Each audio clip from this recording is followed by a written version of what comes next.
Merci beaucoup. Bonsoir à tout le monde. Bonsoir David. La délégation des volontaires, ils sont venus de très très loin. Ils viennent de la France et ils sont en Égypte à travers l'organisation qu'on appelle CIE.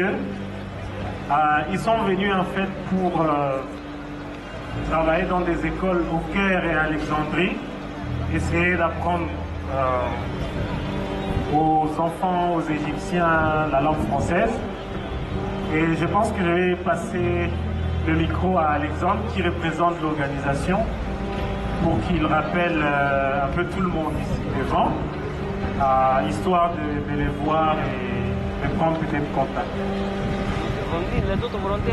Merci infiniment, merci cher David, merci à tous les organisateurs de ce magnifique événement. On est très heureux d'être invités ici. C'est vrai que la francophonie, elle existe depuis très longtemps. Les premiers volontaires, les tout premiers volontaires à être venus en Égypte, ils sont venus à la fin du XVIIIe siècle. Leur désir à eux, c'était de découvrir l'Égypte, c'était d'être architecte, de découvrir les plantes, les animaux, de relever effectivement les plans d'urbanisme. C'était ça leur projet. Et ils sont sautés sur le premier bateau qui est arrivé en 1798 ici. C'était les tout premiers volontaires. Et sans discontinuité à peu près jusqu'il y a 10 ans. Et ensuite, il y a eu effectivement une révolution, comme vous le savez ici. Les volontaires français n'ont plus venir. Et puis, jusqu'à ce que l'association CIE propose effectivement l'envoi de nouveaux volontaires. Comment ça s'est passé? J'étais invité en Égypte par une association qui s'appelle la Fondation MAT et qui envoie elle-même des émissaires à Genève, aux Nations Unies, pour représenter la population civile égyptienne aux Nations Unies. Et elle avait besoin effectivement d'observateurs pour les élections parlementaires. C'est ainsi que j'ai été invité à venir avec une délégation de l'association pour observer les élections parlementaires qui avaient lieu en octobre-novembre 2020, très exactement. J'en ai profité bien sûr pour être reçu à l'Institut français du Caire et à qui j'ai présenté le programme de volontariat en service civique. Alors qu'est-ce que c'est que le volontariat en service civique? Eh bien c'est un programme qui est assez récent en fait, qui date de 2010, qui a remplacé l'ancien service militaire qui avait un volet social, culturel. Et donc est proposé aux jeunes français, ou même à ceux qui vivent sur le territoire français et qui ont des papiers, la possibilité de venir ainsi de faire une mission de service civique dans d'autres pays, bien sûr aussi en France. Il y a une indemnité pour cela, c'est un programme remarquable. L'idée c'est de servir l'intérêt général.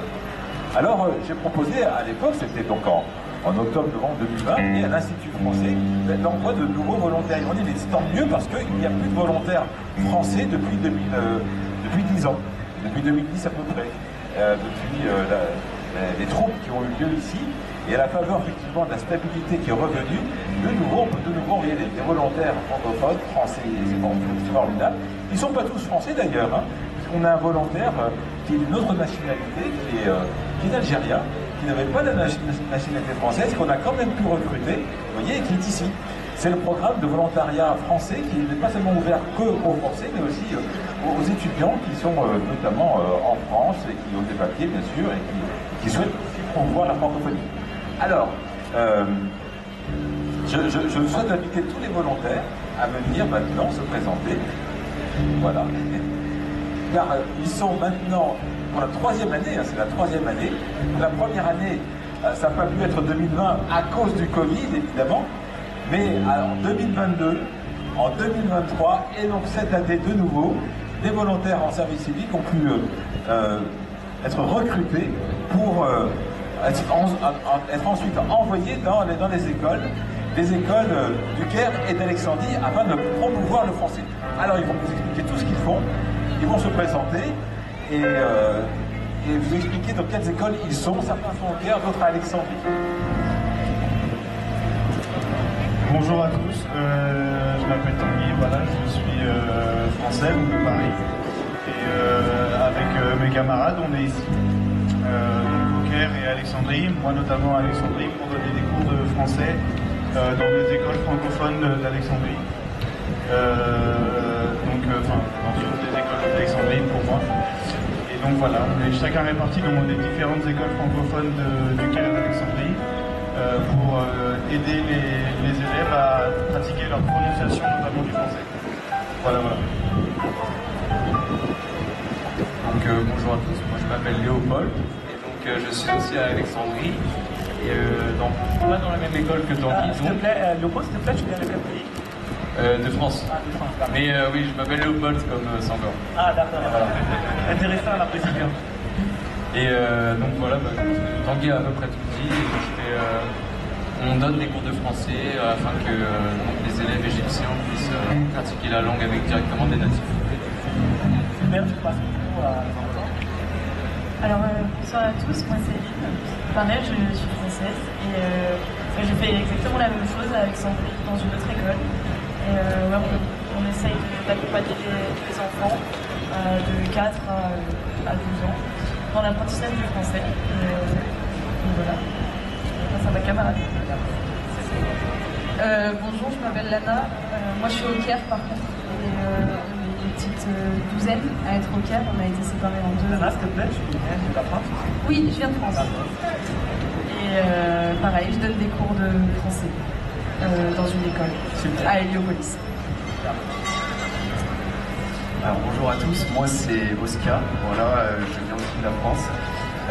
Donc moi ma mission ici c'est de développer les compétences orales des élèves. Voilà, passer de l'arabe au français ça peut être compliqué au niveau de la prononciation. Donc nous sommes vraiment là pour les accompagner et leur faire travailler ces capacités en nous faisant parler ou leur faire intervenir. Alors je n'ai pas de tenue aussi sophistiquée que les vôtres, ni même de pas de danse aussi stylée. Mais voilà, j'aimerais terminer en disant vive la francophonie, mais surtout gloire aux pays qui la font vivre. D'accord, merci. Je garde le micro, j'ai une question pour toi. Toi qui parlais de l'interaction entre les enfants qui parlent arabe ou français, est-ce que c'est facile? Alors non, c'est assez compliqué. On peut voir même nous en parlant arabe, ça peut être très compliqué, on nous reprend souvent. Alors c'est un peu le même exercice pour eux, c'est juste des sons qui proviennent de régions différentes, soit de la gorge et de la langue. Donc c'est vrai que c'est compliqué, mais on essaie et c'est pour ça que nous sommes là. Et l'expérience, comment tu la qualifierais? Elle est très enrichissante.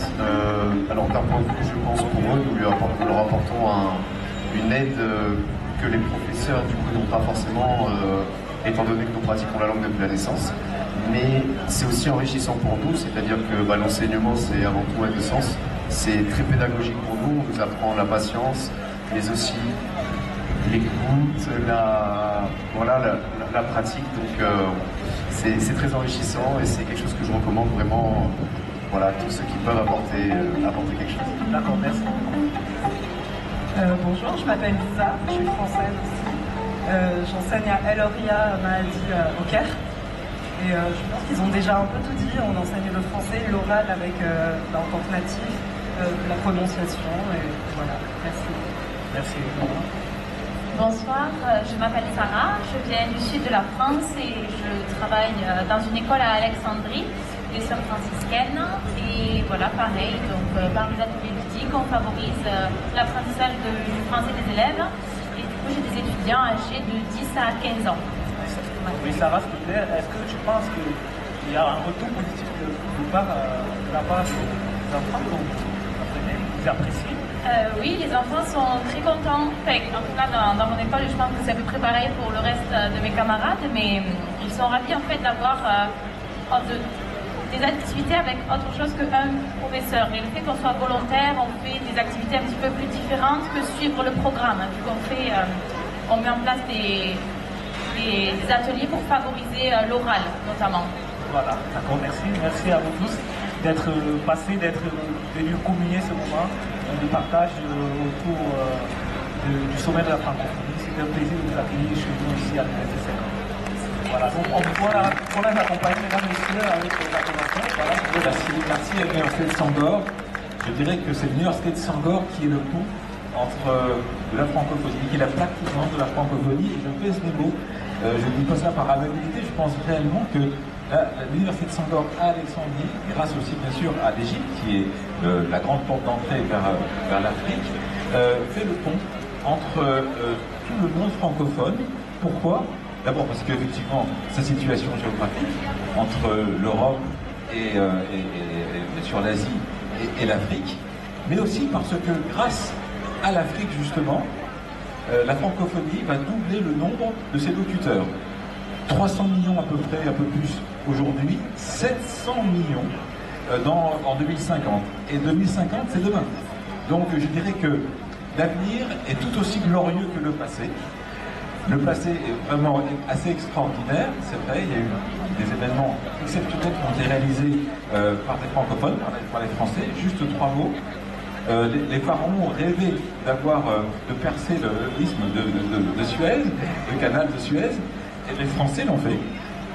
De même, le monde entier rêvait de pouvoir déchiffrer les hiéroglyphes, un Français l'a fait. Et de même, les écoles qui ont été fondées par les Français qui étaient là, c'est par la culture que véritablement un monde se construit. Et les Français ont fait ça. Et aujourd'hui, grâce à l'Afrique notamment, la francophonie se répand. 700 millions de personnes ont parlé le français dans très peu de temps, en 2050. Donc on est très heureux, on est très optimiste, et on est ravis véritablement de cet événement. Merci à vous. Merci Vive la francophonie, vive Senghor. Voilà. Avant de partir, peut-être une dernière question. Vous savez, Senghor, c'est toute l'Afrique représentée ici à Alexandrie. J'aimerais savoir, est-ce que les différentes missions volontaires se développent également dans les autres pays d'Afrique? Absolument, la Tunisie notamment. La Tunisie, on a beaucoup de volontaires en service civique, notamment, et grâce au service civique. Vous voyez, on va dans les coins les plus reculés de Tunisie. Pourquoi? Parce que les structures d'accueil, ce sont des centres d'animation jeunesse, qui sont dans des zones rurales, des zones assez pauvres, dans des quartiers difficiles, là où on ne va pas, où le français n'est plus parlé. Donc, grâce à nos amis tunisiens qui mettent à disposition leurs formateurs, animateurs des centres de jeunesse, eh bien, nos volontaires en service civique peuvent venir. Par ailleurs, nous sommes les tout premiers volontaires en service civique que nous avons envoyés, c'était au Burkina Faso. Ah, super, c'était au Burkina Faso. Et au Sénégal. Merci. C'était en 2012. Alors, malheureusement, le Burkina Faso, ce n'est plus possible aujourd'hui. Le Burkina Faso a été entouré par des terroristes, comme vous le savez. Mais le Sénégal est un pays formidable de terre d'accueil. Et en tant que tel, on souhaite pouvoir continuer à nouveau. On a envoyé des volontaires aussi en Ouganda. Enfin, en tous les cas, vous voyez, tous les pays francophones ou non francophones d'Afrique peuvent accueillir des volontaires. Donc on est à leur disposition pour lancer ce programme. Merci. Merci. Bien, on peut applaudir le volontariat civique qui se déploie dans presque toute l'Afrique. Et nous vous remercions vraiment d'être avec nous ce soir. Voilà. Très bien. Merci.